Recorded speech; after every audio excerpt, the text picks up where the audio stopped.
दोस्तों, शाम का समय था। एक लड़का जो अपनी शारीरिक जिस्म की भूख को पूरा करने के लिए दिल्ली के जीबी रोड के कोठे पर जाता है। और जैसे ही कोठे के अंदर जाता है तो वह देखता है कि एक से बढ़कर एक खूबसूरत लड़कियां उसका इंतजार कर रही होती हैं और उसको अपनी तरफ बुला रही होती हैं। तभी एक खूबसूरत लड़की उसके पास आ जाती है और उसका हाथ पकड़ लेती है और उसको एक कमरे के अंदर ले जाती है। कमरे के अंदर ले जाने के बाद उस लड़के की हालत बहुत ज़्यादा खराब हो जाती है। तभी वो लड़की उसके साथ कुछ ऐसा काम कर देती है जिसकी वजह से उस लड़के को कोठे की लत लग जाती है और वह बार बार कोठे पर जाने लगता है। तभी एक दिन उस लड़के के साथ ऐसा हादसा होता है जिसकी कल्पना भी नहीं की जा सकती। वह लड़का जिस लड़की से उस दिन कमरे के अंदर मिला था, वो लड़की बचपन से ही उसके साथ पढ़ाई करती थी। वह लड़की 20 सालों से कोठे के अंदर कैद थी। उसको कोठे से बाहर जाने की इजाज़त नहीं थी। तो दोस्तों, गुड मॉर्निंग, नमस्कार, सत श्री अकाल। एक बार फिर से आप तमाम लोगों का स्वागत है स्टोरी बाई क्राइम 100 की इस एपिसोड में। उम्मीद है कि पूरी फैमिली अच्छी होगी, अपना और अपनों का ख्याल रख रही होगी। दोस्तों, आज की जो सच्ची घटना मैं आपको सुनाने जा रहा हूँ, यह सच्ची घटना दिल्ली का होता है। एक लड़का जिसका नाम विनोद होता है। विनोद दिल्ली में रहकर कई सालों से नौकरी कर रहा था। एक दिन विनोद अपने रूम पर खाली बैठा हुआ था। तभी उसके मन में ख्याल आता है कि क्यों ना दिल्ली का जो जीबी रोड है उस तरफ आज चला जाए, क्योंकि विनोद जो थे वो जीबी रोड का बहुत नाम सुना हुआ था और वह कभी वहां पर गया हुआ नहीं था। इसलिए वह सोचता है क्यों ना आज जीबी रोड की तरफ घूम लिया जाए और देखा जाए कि जीबी रोड के अंदर का नज़ारा कैसा होता है। दोस्तों, विनोद बहुत डरते हुए पहली बार कोठे पर जाता है, लेकिन जैसे ही विनोद कोठे के अंदर घुसता है तो वहां का एक नज़ारा देखकर वो दंग रह जाता है। विनोद के दिमाग में तरह तरह की बातें चलने लगती हैं। विनोद सोचता है कि किस तरह के लोग यहाँ पर रहते हैं, जिनको ना तो कोई लाज है ना कोई शर्म है। खुलेआम लोगों के साथ बदतमीजियाँ की जा रही हैं। वहाँ कोठे पर एक से बढ़कर एक लड़कियां अपना जलवा दिखा रही हैं। तभी एक लड़की विनोद के पास आती है और विनोद का हाथ पकड़ती है और कहती है कि आइए सर जी, बैठिए, बहुत दिनों के बाद आप नजर आए हैं। तभी विनोद कहता है कि मैं तो पहली बार यहाँ आया हूँ, तो तुम मुझे कैसे पहचान रही हो। उसके बाद वो लड़की विनोद से कहती है कि अच्छा, आप पहली बार आए हैं, चलिए कोई बात नहीं। हमारे यहाँ जो भी पहली बार आता है उसका अच्छी तरीके से खातिरदारी किया जाता है। वो लड़की विनोद से 3000 लेती है। तभी प्रिया विनोद से कहती है कि सेठ जी, बताइए आपकी क्या मदद कर सकती हूँ। विनोद जब उसकी बातों को सुनता है, जब उसका चेहरा देखता है, तो विनोद के मन में अजीब तरीके का ख्याल आने लगता है। विनोद सोच रहा था कि शायद मैं उस लड़की को जानता हूँ, उसको पहचानता हूँ, कहीं ना कहीं मैं उससे मिला हूँ। विनोद के मन में तरह तरह की बातें चलने लगती हैं, लेकिन फिर विनोद सोचता है कि शायद कहीं प्रिया मुझे पहचान तो नहीं रही है। लेकिन प्रिया नॉर्मल तरीके से विनोद से बात कर रही थी, जिस वजह से विनोद को लगने लगा था कि शायद प्रिया उसको नहीं पहचान रही है। उसके बाद विनोद प्रिया से पूछता है कि आपका नाम क्या है। तब वह लड़की बताती है कि मेरा नाम प्रिया है। फिर विनोद पूछता है कि आप कितने दिनों से यहाँ पर काम कर रही हैं। तब प्रिया कहती है कि मुझे कई साल हो गए हैं यहाँ पर काम करते हुए, और आप ये सब जानकर क्या करोगे। तब विनोद कहता है कि ठीक है, मैं यहाँ से अब जा रहा हूँ। ये बात प्रिया जब सुनती है कि विनोद यहाँ से जा रहा है तो वह कहती है क्या हो गया, मैंने आपको कुछ गलत बोल दिया। तब विनोद कहता है कि नहीं, ऐसी कोई बात नहीं है। अगर मैं दोबारा यहाँ आना चाहूँगा तो तुम मुझे यहीं पर मिलोगी। तब प्रिया कहती है कि हाँ, मैं यहीं पर मिलूंगी। अगर तुम किसी से कहोगे कि मुझे प्रिया से मिलना है तो कोई भी तुम्हें मेरे पास लाकर छोड़ देगा। उसके बाद विनोद प्रिया से बात करने के बाद वहाँ से अपने रूम पर चला जाता है और सोचने लगता है कि वो जिस प्रिया से वहाँ पर मिला था वो आज से ठीक 20 साल पहले एक लड़की थी जो विनोद के साथ 5 सालों से एक ही स्कूल में पढ़ाई किया करती थी। विनोद सोचने लगता है कि आखिरकार प्रिया के साथ ऐसा क्या हुआ होगा। वो लड़की तो ऐसा पहले कभी नहीं किया करती थी। विनोद के मन में तरह तरह की बातें चलने लगती हैं। विनोद जो था वो पश्चिम बंगाल का रहने वाला था और विनोद के गांव से 6 किलोमीटर की दूर पर उस लड़की का भी घर था जिससे विनोद कोठे पर मिलकर आया था। उसके बाद विनोद अपना फ़ोन उठाता है और अपने दोस्त को फ़ोन करता है और कहता है कि जरा कोमल के बारे में पता करो कि वह कहाँ पर रहती है, वह अभी क्या कर रही है। मैं आपको बता दूं कि जो प्रिया कोठे पर उससे मिली थी उसका पहले नाम कोमल हुआ करता था और वो कोठे पर जब चली आई तो उसका नाम प्रिया हो गया। विनोद के दोस्त विनोद से कहते हैं कि आखिरकार क्या बात है जो तुम उसके बारे में जानने की कोशिश कर रहे हो। तब विनोद कहता है कि कोई ऐसी बात नहीं है, बस मुझे थोड़ा सा पता करके बताओ कि जो कोमल है वो अपनी ज़िंदगी में क्या कर रही है और कहाँ पर रह रही है। देखते ही देखते कुछ दिन का वक्त गुजर जाता है और एक दिन विनोद का जो दोस्त होता है विनोद के पास फ़ोन करके बताता है कि कोमल अपने घर से सन 2000 में ही कहीं गायब हो गई थी। उसका कोई भी पता नहीं है कि वो कहाँ पर रह रही है या फिर वो कहाँ चली गई है। अब विनोद का जो शक था वह यकीन में बदल गया था और बार बार वो प्रिया के बारे में सोचने लगता है। विनोद प्रिया के साथ क्लास 8 से लेकर के 12 तक पढ़ाई किया करता था। विनोद फिर से प्रिया से मिलने का फैसला करता है और अगले सप्ताह में फिर उसी कोठे पर जाता है। तो कोठे पर जाने के बाद उसकी मुलाकात उसी लड़की से होती है जो लड़की उससे 3000 ली थी। वो लड़का उस लड़की से मिलता है तो विनोद कहता है कि ज़्यादा पैसे लेकर नहीं आया हूँ, मेरे पास मात्र 1500 रुपये हैं, मुझे प्रिया से मिलना है। उसके बाद वो लड़की कहती है ठीक है, मुझे 1500 रुपये दे दो, बाद में मैं तुम्हें प्रिया से मिलवा दूंगी। उसके बाद वो लड़की विनोद को प्रिया के पास लेकर जाती है। प्रिया एक कमरे में बैठी हुई थी और जैसे ही विनोद को वह देखती है तो बहुत ज़्यादा खुश हो जाती है। प्रिया भी उसको पहचान जाती है क्योंकि उसके पास बहुत कम ऐसे कस्टमर आते हैं जो प्रिया के साथ शारीरिक संबंध नहीं बनाते थे, उससे प्यार भरी बातें केवल किया करते थे और फिर चले जाते थे। इसलिए प्रिया को विनोद का जो शक्ल है, उसका जो चेहरा है याद हो गया था और फिर वो उसको पहचान जाती है और कहती है आइए सर बैठिए, आज आप क्या सोचकर हमारे पास आए हैं।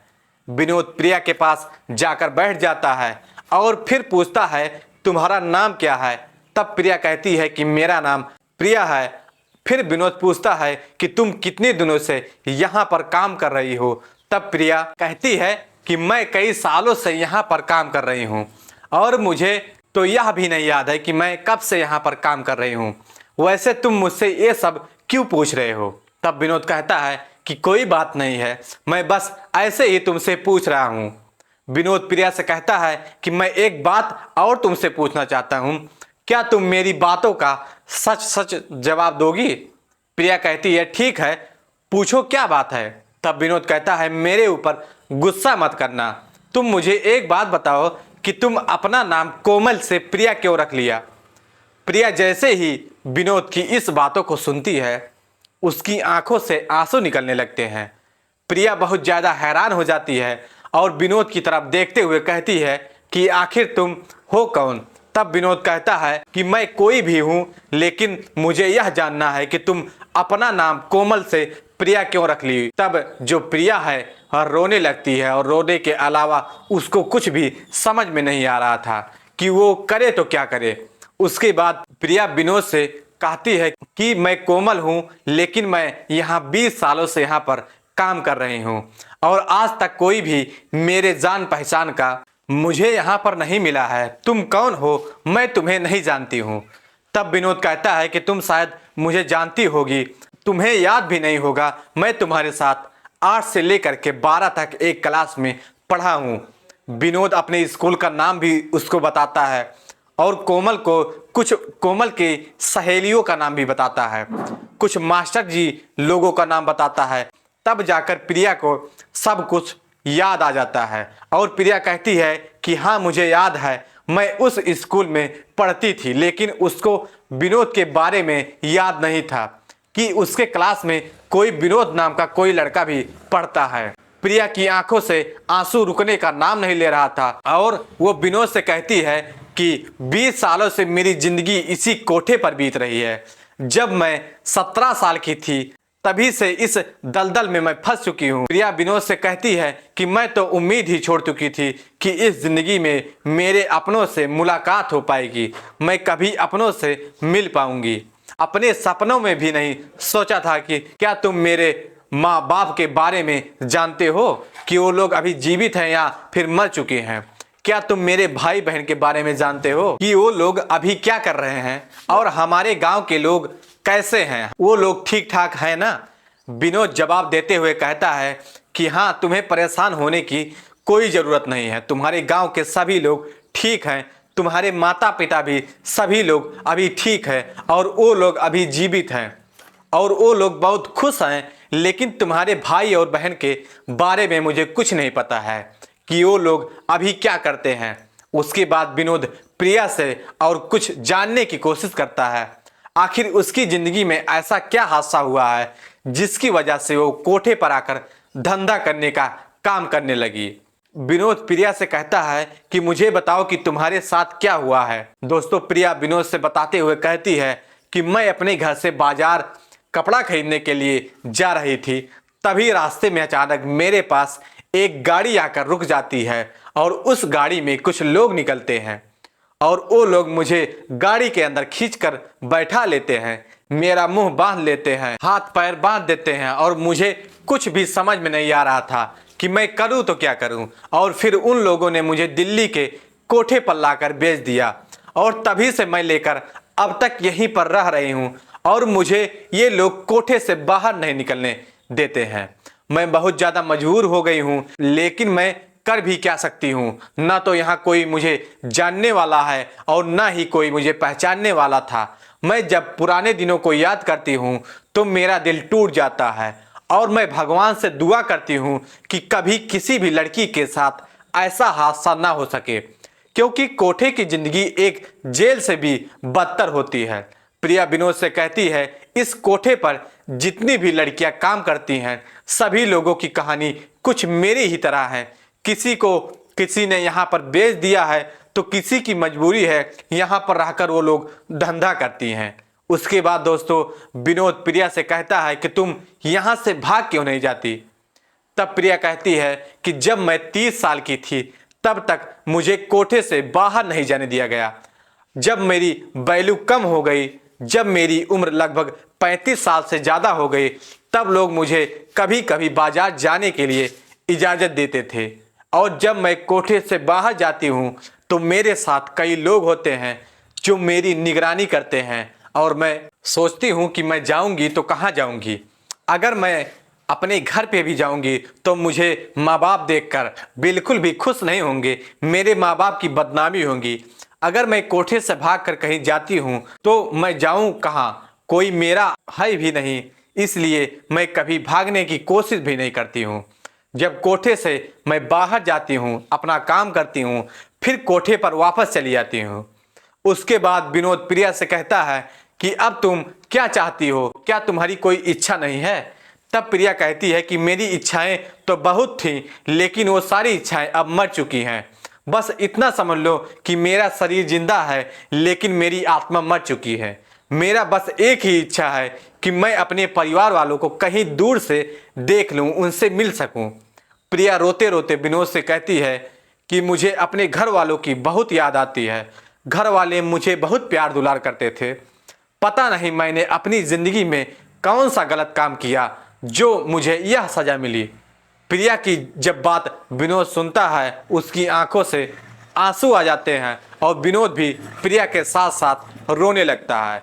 विनोद हौसला देते हुए प्रिया से कहता है कि तुम टेंशन ना लो, मैं एक दिन तुमको तुम्हारे परिवार वालों से जरूर मिलवाने चलूंगा, तुम्हें अपने घर पर अपने साथ रखूंगा। तभी प्रिया कहती है कि नहीं, ऐसा कभी नहीं हो सकता, मेरा इस कोठे से निकलना असंभव है। अगर मैं किसी तरीके से इस कोठे से निकल भी गई तो मेरे घर वाले मुझे एक्सेप्ट नहीं करेंगे, तो फिर मैं कहाँ जाऊंगी। तभी दोस्तों विनोद कहता है कि तुम अगर मेरा साथ दोगी तो मैं तुम्हें अपने साथ रखूंगा और तुम्हारे माँ बाप से भी तुम्हारी मुलाकात करवाऊंगा।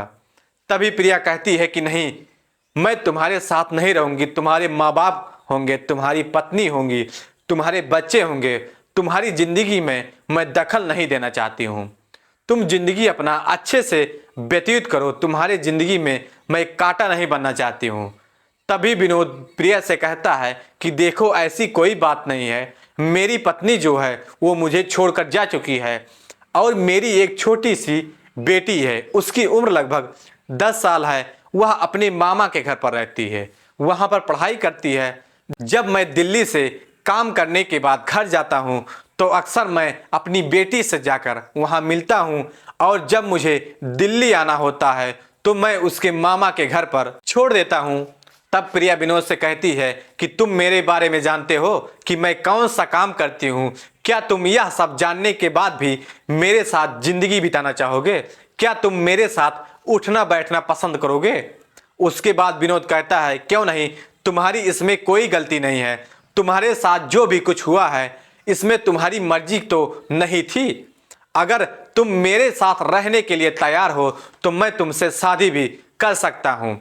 अब विनोद की यह बात सुनकर प्रिया जो है वह फूट फूट कर रोने लगती है और विनोद के गले से लिपट कर रोने लगती है। तभी विनोद से वह कहती है कि अगर मैं तुम्हारे साथ रहने लगूंगी, मेरे अतीत के बारे में हमेशा मुझे टार्चर करोगे, मुझे भला बुरा कहोगे, मुझे बिल्कुल भी ये सब पसंद नहीं है।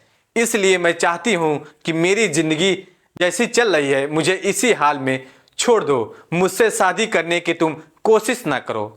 जैसे मैं हूं वैसे ही अपनी जिंदगी बिता लूंगी।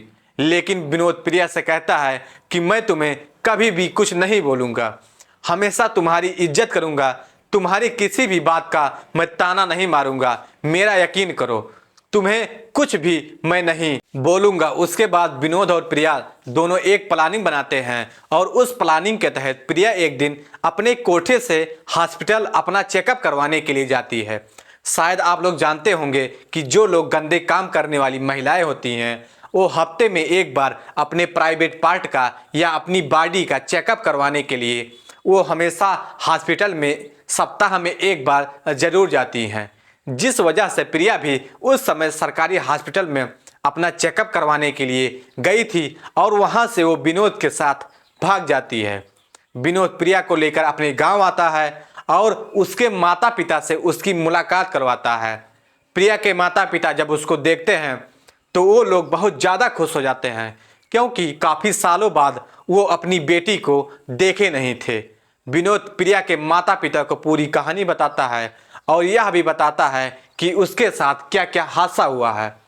सभी लोग प्रिया को और विनोद की तारीफ करते थे, लेकिन कुछ औरतें वहाँ ऐसी भी होती थी जो प्रिया को ताना मार रही थी। लेकिन दोस्तों विनोद उन लोगों की बातों को सुनता नहीं है और प्रिया को उसके पापा मम्मी से मिलवाने के बाद अपने घर पर लेकर चला जाता है।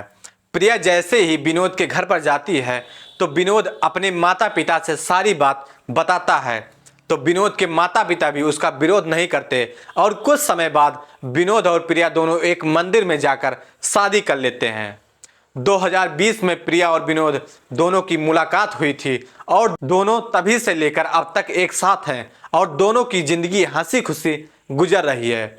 विनोद और उसकी पत्नी प्रिया और उसकी जो एक बच्ची थी वो तीनों अब एक साथ रहते हैं और हंसी खुशी अपना जीवन व्यतीत करते हैं।